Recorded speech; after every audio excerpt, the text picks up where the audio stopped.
Mix by Aparna recording studio Tesri Bazar Vaishali. Music director Nitish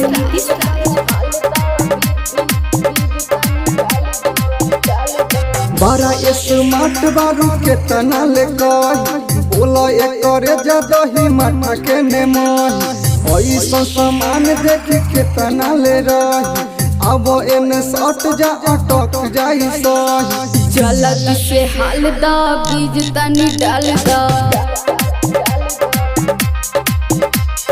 खेत बरसाइल राजा खनती से चाल दा माटी कुकुरइले दरार भी बुझइले आज बाकी भीतरी से पूरा भिजइले आगे चाहे पीछे होई टाइम से झड़ी हमारा के रही दे सुखार नहीं पड़ी जल्दी से हाल दा बीज तनी डाल दा खेत बरसाइल राजा खनती से चाल दा डीजे नीतीश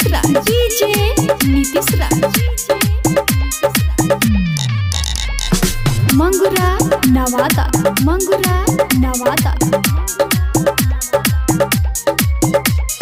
चटर चटर कर तारे छोड़ तारे पानी ढील होई ज्यादा राजा बड़ी परेशानी ढील रही जेतने उतने रही ताजा राइटर दिन कहे उदय राजा जल्दी से हाल दा बीज तनी डाल दा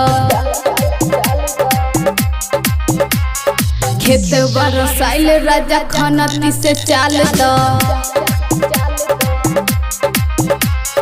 माटी कुकुरइले दरार भी बुझइले आज बाकी भीतरी से पूरा भिजइले आगे चाहे पीछे होई टाइम से झड़ी हमारा के रही दे सुखार नहीं पड़ी जल्दी से हाल दा बीज तनी डाल दा खेत बरसाइल राजा खनती से चाल दा डीजे नीतीश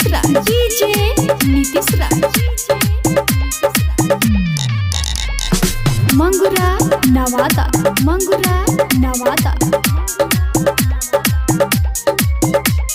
चटर चटर कर तारे छोड़ तारे पानी ढील होई ज्यादा राजा बड़ी परेशानी ढील रही जेतने उतने रही ताजा राइटर दिन कहे उदय राजा जल्दी से हाल दा बीज तनी डाल दा